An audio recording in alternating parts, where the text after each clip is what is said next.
እነሱን አጣጥቤ ደግሞ ለደማ ለባበስ ገባሁ እላቸዋለሁ። ተሸክሜ እሱን ስራ እሰራለሁ። ምክንያቱም በቃ እሺ ብሎ ቁጭ አይልም፣ ብርድም ስለሆነ ቤትም ሆናችሁ ምንም እረፍት የለም። በዛ ስታጸዱ ምን ስትሉ፣ ከዛ ደግሞ ምሳ መስራት ይመጣል። ምሳቃ መስራት አለብንና በጣም ነው የሚያናድደው። ምሳቃ እየሰራችሁ መብራት ሲጠፋና ትንሽ ያለ በረኪና አይሆንልኝም። በነገራችን ላይ አረብ ሀገር ያየ ሰው ያለ በረኪና አይሆንለትም።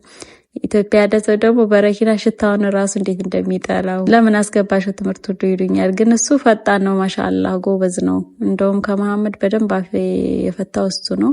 መሐመድ ደግሞ እንዴት አይነት ጎበዝ እንደሆነ ልንገራችሁ። አሰላሙ አለይኩም፣ እንዴት አዳራችሁ? ደህና አዳራችሁ? የዛሬ በብልጉ መጥቼላችኋለሁ። ቅዳሜ ነው ቀኑ እና እንደምታዩት እንግዲህ ሱቢ ከእንቅልፌ ስነሳ አብሮኝ ነው የሚነሳ የኔ ልጅና ለምን እንደሆነ አላቀደትም። በቃ እኔ ብድግ ስል አብሮኝ ጥምጥም ነው የሚነሳው እና ሱቢ ከመነሳቱ ሰሞኑን ብርድ አይደለ በቃ ፊት ሁሉ ውርጭ ይዞታል። እና እንግዲህ ምንም ማድረጋችሁም ልጃችሁ ከተነሳ እናንተም አብራችሁ መነሳት አለባችሁ። እንደዚህ መብራታችንን አበራራን፣ ወዷችንን አድርገን ሱቢ ሶላታችንን ሰገድን። ከዛ በኋላ ልጆቼ ዛሬ ትምህርት ቤት አላቸውና ትምህርት ቤት ሳይሆን ቁርአን አላቸው። ቁርአን እስከ ዛሬ ቅዳሜ እስከ 9 ሰዓት ድረስ ነው ያላቸው። እነሱ ወደ ያው እስከ እንደማንኛውም ሰዓት ምሳቃ ይዘው ምናምን ነው የሚሄዱትና እንደ ትምህርቱ ቀን ትምህርት እስከ 9 ሰዓት ነው። ከዛ ቁርአን ደግሞ እስከ 11 ሰዓት። ዛሬ ግን ቅዳሜ ስለሆነ ቅዳሜ ሙሉ ቀን ቁርአን ቀን ነው። እዚህ ገባባንም ካልሲውን ኮፍያውን አለባበስኩት። እንደምታዩት ተሸከምኩት። ተሸክሜ እሱን ስራ እሰራለሁ። ምክንያቱም በቃ እሺ ብሎ ቁጭ አይልም፣ ብርድም ስለሆነ በቃ እኔ ጋር እኩል ነው። እዚህ ጋር ባልዚኔን ተቀባባው። ሱብሂ ነው ገና እንደምታዩት በደንብ አልነጋም። እስከምሰግድ ልጁን እስከማነሳሳ ምናምን እንደውም ያው ከቤት የወጣሁኝና ቀጥታ ወዴት ነው የምሄደው? ወደ ኩሽና። ኩሽናው እንደምታዩት እንግዲህ ባዶ ነው፣ ገና ምንም አልተሰራም።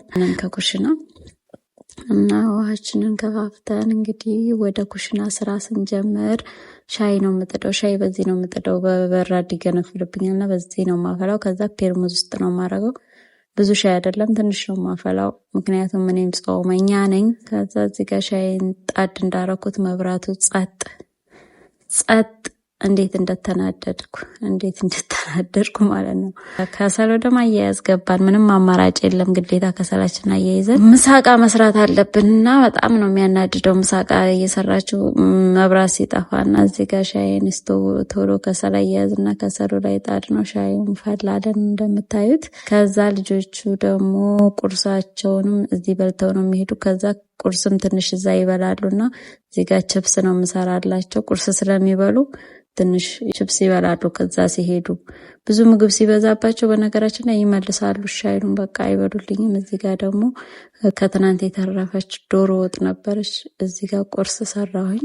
ያው ቁርሳቸውን እንግዲህ ጾመኛ ነኝ ዛሬ ብቻ አይደለም 10 ምናምን ቀን ሆኖኛል። በነገራችን ላይ ጾመኛ ነኝ። ረመዳን ሙሉ አልጾምኩም፣ አራስ ነበርኩኝና አሁን ነው እየጾምኩ ያለሁት። እዚህ ጋር ለልጆቹ ችፕስ እስካሁን ድረስ መብራቱ አልመጣም። ቁርስ ሰርቼ ቁርስ አቀራርቤ ከዛ ደግሞ የነሱን ምሳቃ መቋጠር ጀመርኩኝ። እዚህ ጋር መብራት መጣልኝ፣ ችፕሱ እንደተጣደ ማለት ነው። ከዛ መብራት ሲመጣ ሁሉም ስራ ይፈጣጥናል ማለት ነው። ከዛ ችፕሴን በሰለ። የምሳቃቸውን እንደዚህ አወጣጣሁኝና ምሳቃቸውን ላድርግላቸው። ምሳቸውን 9 ሰዓት ነው የሚመጡት። ብዙ እስከ 11 ሰዓት እንደስከዛሬ አይቆይም። ስለዚህ ምሳቃቸውን አደርግላቸዋለሁኝ።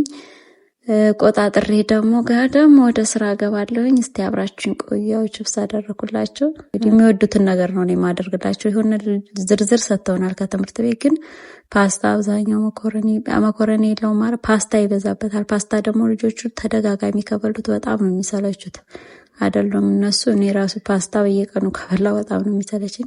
እዚህ ጋር ችፕስ አደረኩላቸው። እዚህ ጋር ደግሞ ከትናንትና የተረፈች ፍሪጅ ያስቀመጥኳት ወጥ ነበረች። መብራቱም ስለጠፋብኝ ሰዓቱም ስለሄደ ዳቦ፣ እነሱ የሚወዱት ወጥ በእንጀራ በዳቦ ነው። ወጥ በዳቦ በእንጀራ አይወዱም። ከዛ ዳቦ ለብቻ ወጡ ለብቻ አደረኩላቸው። ከዛ እነሱ ተነሱ። እነሱን አጣጥቤ ደግሞ ለደማ ለባበስ ገባሁ እላቸዋለሁኝ። በቃ እንደዚህ ነው እንግዲህ ጊዜው። መሐመድን አልብሻለሁኝ። ከዛ እዚህ እያለበስኩኝ ነው።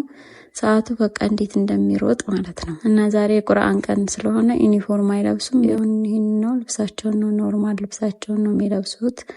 ብርድም ስለሆነ በጣም ነው ጧጧ ቅዝቃዜ ያለ፣ ቆየት ሲል ደግሞ ኃይለኛ ሙቀት ይሞቃልና ልብሳቸውን አለባበስኳቸው። ወደ ትምህርት ቤት እሸኛለሁኝ። ቁርሳቸውን በልተዋል አባታቸው ጋር። ከዛ አጣጠብኳቸውና ልብሳቸውን አለበስኳቸው። ቀጥታ እነሱን ወደ መሸኘት ይሄዳለሁ ማለት ነው። ትምህርት ቤት አባታቸው ይዟቸው ይሄዳል። ያው ምሳጭቃቸው እንደዚህ። ከዛ እነሱ እንግዲህ እስከሚሄዱ ድረስ ጨዋታ ያሞኛቸዋል። ሳይክላቸውን እያወጡ እንግዲህ እነዳለን ነው እንላለን። ከዛ ያው እንግዲህ ሰዓቱ ሄዷል። በቃ ቻው ተባባልን። ወደ ትምህርት ቤት ሲሄዱ እንዴት እንደሚያሳዝኑ፣ ምክንያቱም ቤታቸው በቃ እንደፈለጉ መሆን ትምህርት ቤት እርግጠኛ ነኝ ስነ ስርዓታቸውን ነው የሚይዙትና ያሳዝኑኛል። በተለይ ትንሿ ለምን አስገባሽው ትምህርት ሁሉ ይሉኛል። ግን እሱ ፈጣን ነው፣ ማሻአላህ ጎበዝ ነው። እንደውም ከመሐመድ በደንብ አፍ የፈታው እሱ ነው።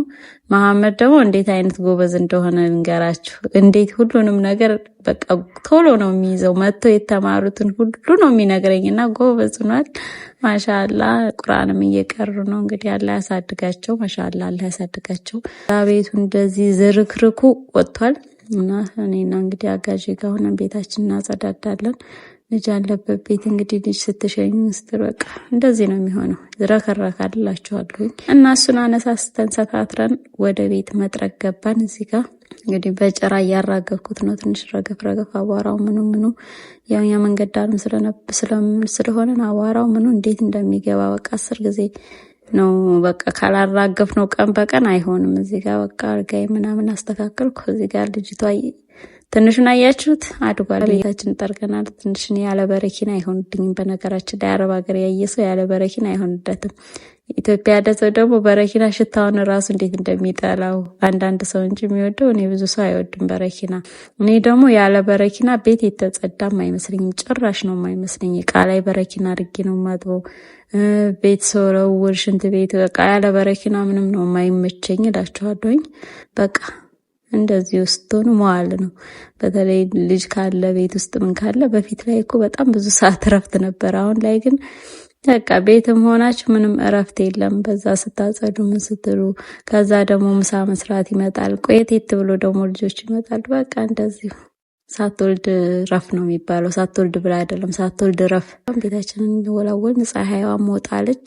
ግቢያችንንም ማጣጠብን እንደምታዩት። ከዛ ወደ ኩሽና መልሰን እንገባለን። ኩሽና ወጣት የገባ ነው። ኩሽና እንግዲህ ተጸዳርቶን ብሎ እንደገና ደግሞ እንደ አዲስ ወደ ኩሽና ማለት ነው። እንደዛ ነው የማደርገው። ቤታችንን አጸዳዳን። ቤታችንን እንደዚህ ደግሞ ላነጣጥፈው አልኩኝና እዛ ያስቀመጥኩት ትንሽ ይቀረው ነበረ፣ በረዶ ይዞብኛል። በነገራችን ላይ አጣጥቤ ያለሁኝ ምክንያቱም መጪው ረመዳን ስለሆነ፣ ረመዳን እየመጣ ስለሆነ ለማጽዳት እንዲመቸኝ እኮ ነው። በቃ ደስ ይላል የሆነ ነገር ረመዳን ሲመጣ ሁሉም ነገር በቃ ንጹህ ሲሆን እና እዚህ ጋር ቤቴን አጸዳዳሁኝ። ከዛ የኛውን በር ስለማንገባበት ይህን በሩን እንደዚህ መጋረጃዬን በሬን ዘጋውና እዚህ ጋር ገብቼ ደግሞ እቺን ማንጠፍ አለብኝ። እቺ ደግሞ ያትቀለድ አድርጊያታለሁኝ። ዝም ብዬ ቀችን ነው ነጠፍ የማደርገው።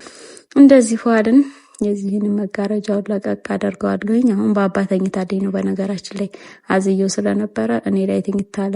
ሱብሂ የተነሳ ነው እሱ ራሱ ማለት ነው። ለሱብሂ ሶላት የተነሳ እዚህ ጋር ሎሚ ነው ያስኩት። አሳ አለኝ እዚህ ጋር አሳ፣ ግማሽ ኪሎ አሳ ነው ዛሬ የምሰራው። ምንድነው አሳ ጉላሽ ነው የምሰራው በነገራችን ላይ። ትንሽ ጨውና ሎሚ ጨመቁበት።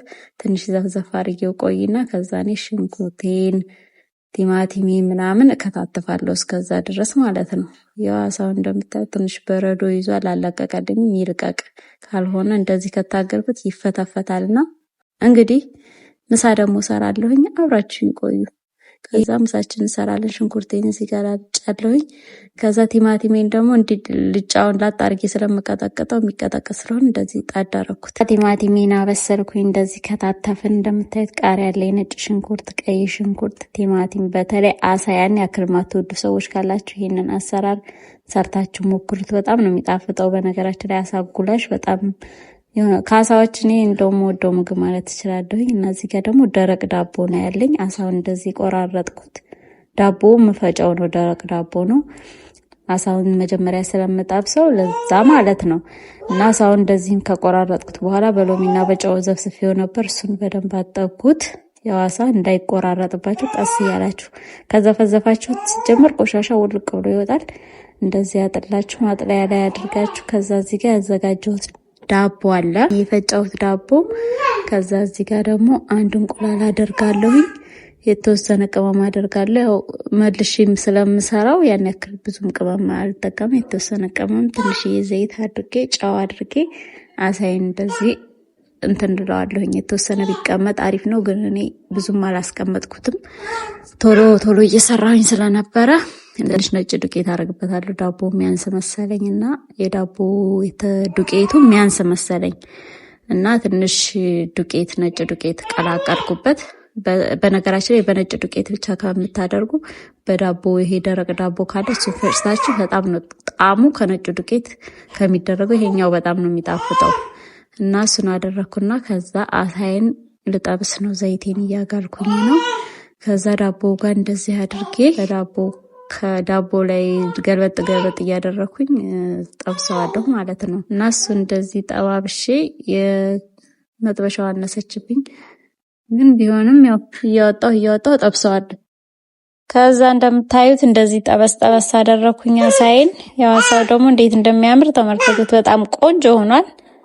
እና ሳይን እንደዚህ መጠበሱ እንደው በጣም አሪፍ ያደርገዋል። ጣዕሙ ቆንጆ ይሆናል። በዛ ላይ ደግሞ እዛ ጋር እንደገና ስለምሰራው አይፈራርስምና ቆንጆ ይሆናል። ጣዕሙም ደግሞ በጣም ነው የሚጣፍጠው።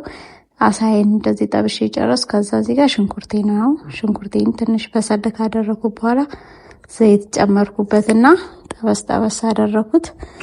ከዛ ነጭ ሽንኩርት አደርግበታለሁኝ። ትንሽ ነጭ ሽንኩርት አደርግበትና አብሬ ጠብሰዋለሁኝ፣ ቅድም ያዘጋጀሁትን ማለት ነው። ከዛ በኋላ ደግሞ ትንሽ አብሬ ነጭ ሽንኩርቱ ሽታው ወጣ እስከሚል ድረስ ጠብሱትና ከዛ ቲማቲም በርበሬ ላድርግ። መጀመሪያ በርበሬን አደርጋለሁኝ።